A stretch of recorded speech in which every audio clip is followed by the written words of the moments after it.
Ladies and gents, today we're taking a look at how trust is one of the biggest factors between developers and players, and how one poorly thought out decision has almost irreparably shaken the trust between those players and developers for one such game.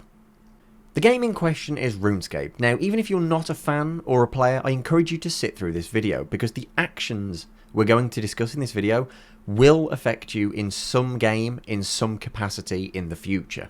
So, a super speedy history lesson to keep us all up to speed. There were three main things that led to the player trust issues in the old version of RuneScape. Here is a quick overview. First of all, the removal of the wilderness and free trade on the 21st of December 2010. The wilderness was one of the truly defining factors of RuneScape. Back in the day, if you had a dispute with another player, you'd ask to meet them in the wildy and you'd settle it there. The wilderness was essentially a PvP zone up north on the map, where the winning player could loot the dead player for any of their items. It was one of the first games to use this hardcore PvP approach. The deeper into the wilderness you ventured, the higher the difference in the player level you could attack. Around this time, real-world gold trading became rampant. So they stopped players from being able to trade items with one another, and along with this came the removal of players being able to loot other dead players, completely destroying the wilderness and free trade, both in one fell swoop. This isn't where RuneScape's problems ended though. The addition of the Squeal of Fortune, 28th of February 2012. RuneScape, from its creation until this point, had only accepted money in the form of membership payments. You paid £5.99 and you could play for a month as a member. There was no other way to sink money into this game, meaning the barrier for entry was very low. That was until this update. If the last update wasn't bad enough, this was a real kick in the teeth. After removing the player trading in all forms, they now added a roulette wheel mobile style game into RuneScape. This would give the players one free spin a day, with a chance to win extremely powerful items and lots of in-game gold. This was bad, but of course they also sold these keys in unlimited quantity for real money. This was the day that RuneScape players truly got angry, and the developers lost all trust. And then the third update. Evolution of Combat released on the 20th of November 2012, completely flipping the game's combat on its head. This super chill point-and-click MMO had now become a hotbar and ability-based combat system, taking away that element that many loved. There really isn't much to say on this. I think it speaks for itself, but needless to say, this was the straw that broke the camel's back. Millions of players, including myself, logged out of RuneScape for the very last time. With RuneScape membership numbers declining year after year, players kept requesting to have the old RuneScape back, the way it used to be, back in 2007 when it was at its prime. And with these declining player numbers, jagex caved in, sort of. They said, we will let the player base vote on if they want an old school RuneScape or not. And depending on how many votes it gets, we'll keep it up for 2 to 6 months, maybe a year at most. And if it gets an extreme amount of votes, we'll even throw in a few dedicated developers for the year or two that it'll be up and running. Boy, do jagex have egg on their face now. With an initial goal to aim for 50,000 votes to be able to open these servers up for a temporary amount of time, the RuneScape community blew through this goal, amassing 500,000 votes. It was clear the players wanted old school RuneScape. And, well, it started to surpass the actual main game. There was no additional membership fee, meaning that if you had a RuneScape 3 membership, old school was free. This led to an incredibly unusual situation where people were buying membership on RuneScape 3 to never log in to RuneScape 3 and instead play the free version of the old RuneScape that came with it. If that wasn't bizarre enough, RuneScape 3's active player numbers plummeted. And this wasn't just because of the new and exciting old school servers. This continued to happen month over month, year over year. The graph of RuneScape 3 to old school players was basically a big X. One declined and one shot up.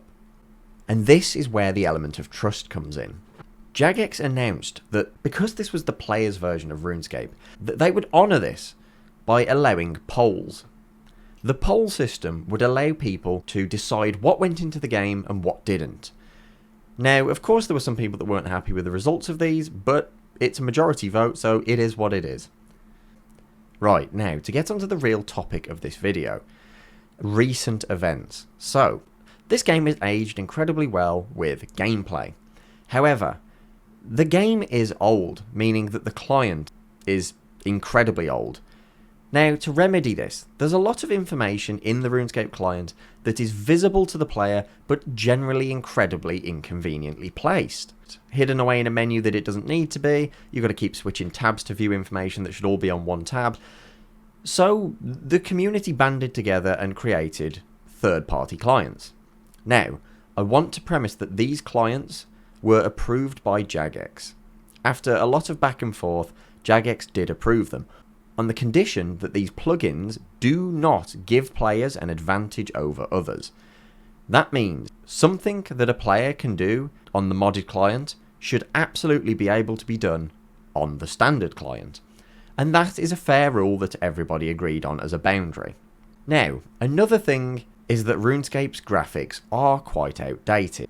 So, because of the player's want for a graphical update that jagex did not want to make, I just want to make this clear. jagex said they would not be making a graphical update because it's not worth time or money.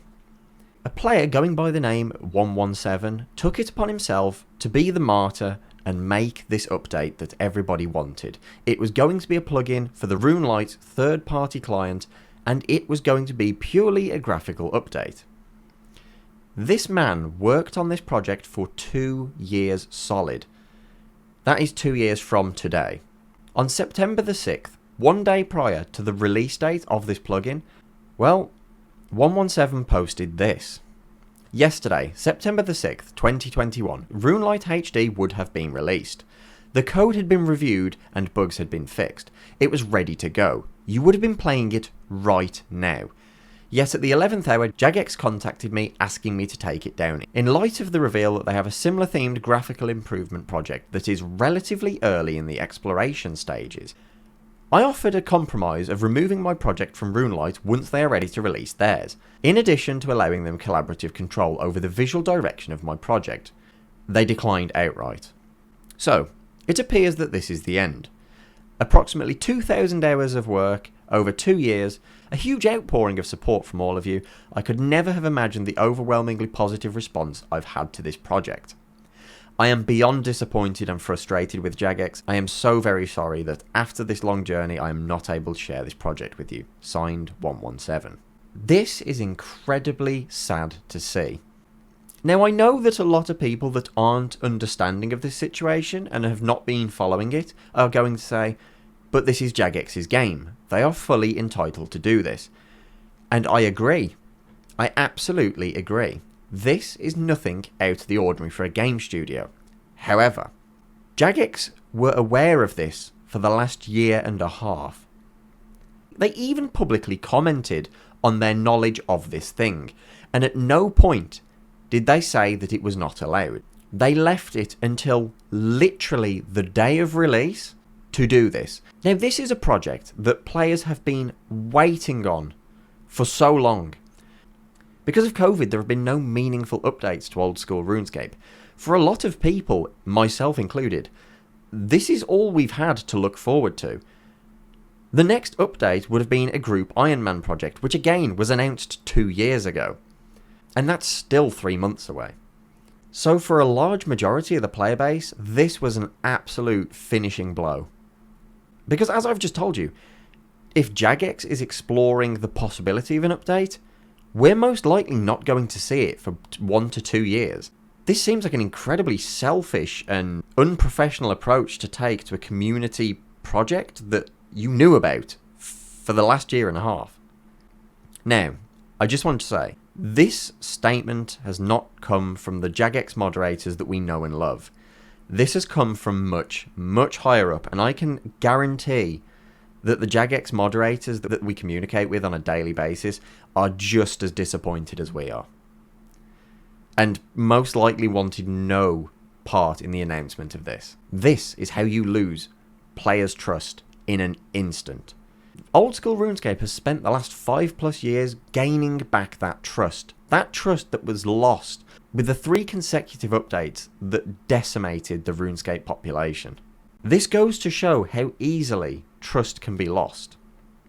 However, it appears there is a light at the end of the tunnel, because yesterday 117 tweeted this: "We have been heard. Jagex has reached out to me to establish ongoing communications regarding how we can move forward. I'm in talks with Mod Sween, Aiza and Mac, who are all lovely people and not responsible for yesterday's decision to shut down Runelite HD. That goes for the rest of the old school team too. So, continue to make yourselves heard, but please remember to be respectful of any jagex employee you interact with or talk about, as they are very much listening. Things are looking positive. Thank you all so much for your support." Now, you might be thinking, how have the players been heard? Well, once again, me, along with millions of other players, have cancelled our memberships to RuneScape. I personally cancelled my membership on 3 accounts because this is one of the very few things I was looking forward to. Now, the motives behind jagex doing this are confusing at best, because I don't think they were going to charge for this graphical update, but they probably realised that this guy was going to do it better, and it would still be used over their current graphical update. Ladies and gents, I think it goes without saying that earning a player's trust is difficult. Keeping that trust is even harder. Losing that player's trust, well, that can happen in a day. And once the trust is lost, there's very little chance of getting it back. I hope this situation with 117 and jagex can be resolved amicably, because I don't agree with the way that this was done. It felt very sly and backhanded. And I hope that at some point all of us will be sat here playing the HD remastered old school RuneScape. Ladies and gents, thank you so much for watching this video. A huge shout out to the patrons. You guys are incredible. And as always, if you're watching this as it premieres, we are going to be live over on Twitch, playing some games and just chatting. If Twitch isn't your thing, me and Josh Strife Hayes recently started a podcast together, and we have now started uploading the podcasts to YouTube as well. I'll put a link on the screen and in the description, so if that's more your thing, enjoy. As always guys, have a fantastic day and an awesome week.